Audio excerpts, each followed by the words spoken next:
Today's topic, make sure you're fixing the correct problem.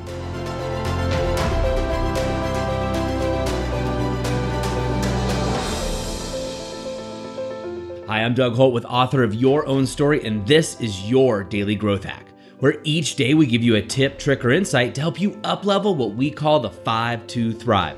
That is your mind, your body, your soul, your relationships, and your business. So as the story goes, the musician stormed out of the recording studio, yelling at the producer and saying, "I'm not coming back until you fix the problem." Now, the musician was complaining about the acoustics in the studio, and he was just tired. There was a reverberation and an echo in there that just wasn't giving purity to his sound. He came back a week later. Now, this was an important musician, and to the producer, this was a chance for him to make or break his career. Musician came back in, he sat down and started to play, and noticed the acoustics were still horrible. And he said, "I thought I told you to fix the problem." And in response, the producer said, "I did. I actually changed the lights and painted the walls."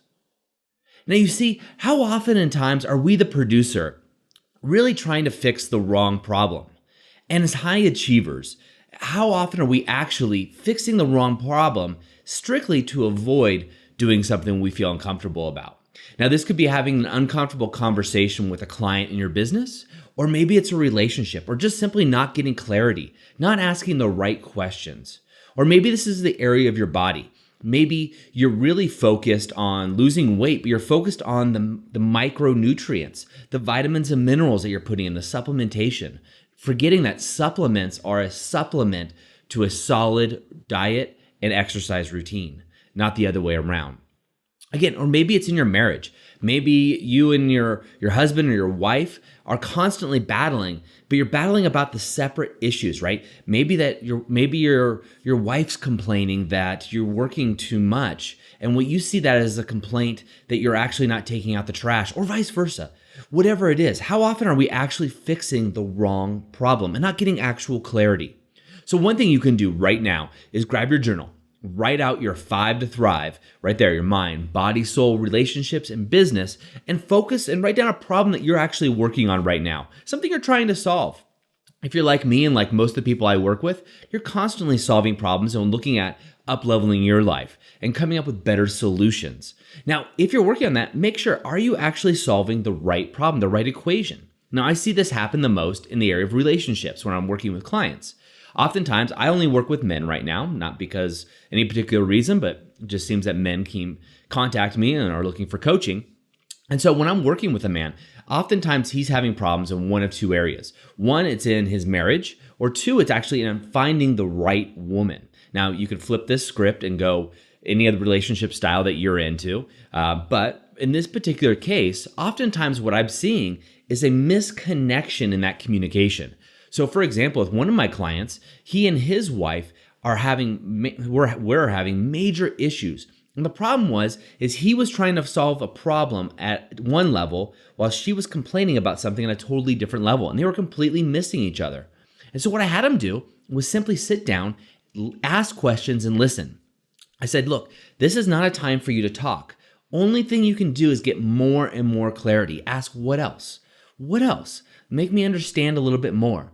After that conversation with his wife, he had clarity. He was trying to solve a problem that didn't matter to her. She was complaining about something completely different.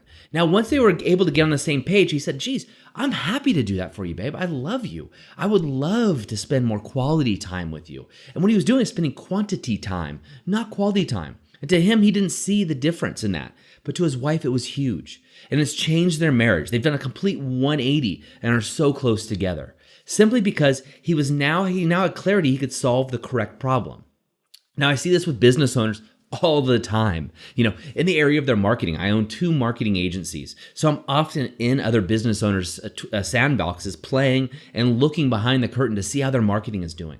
And oftentimes I see them solving the wrong problem. They're advertising and communicating their marketing message in the wrong areas to the wrong people. And they're wondering why it's not working. Now, if they just got clarity and solved the right problem, it comes with flow and ease, and they're able to build their businesses so much easier, reduce their stress, and stop spinning their wheels. Now, you can see this in all areas of your 5 to Thrive. It gives you a holistic representation of what's going on in your life, and that's why we use it. So today, I want you to grab your journal, as I said, Write out that 5 to thrive and see where you need to be asking better questions. Are you solving the right problems in your 5 to thrive? Now, I know a lot of you think, there's no problems, they're just opportunities for improvement, and that's great. But are you solving the right opportunities? Are you going down the right path that allows you truly to be the author of your own story rather than actually reading into somebody else's story about you? That's what I want for you, is that clarity. Now, if you're interested in diving much deeper into this, go over to authorofyourownstory.com and get on our wait list for February's group of Author of Your Own Story University. We do lots of coaching on this subject and deep dives that gives you laser-like focus right into what you want to do. And of course, if you're looking for private coaching, you can reach out about that and find out what those opportunities look like as well. But before you do anything else, what I want you to do is make sure you're on the mailing list at authorofyourownstory.com so you can get other news, events, tips, tricks delivered right to your inbox each and every day. That's it for me today. As always, go out and inspire someone simply by being the author of your own story. I'll see you tomorrow. I hope you enjoyed today's Daily Growth Hacks. Please put your comments right down below and remember to click subscribe. This way we can ensure that we're delivering these daily growth hacks right to you each and every day. On behalf of the whole team here, remember, go out and be the author of your own story.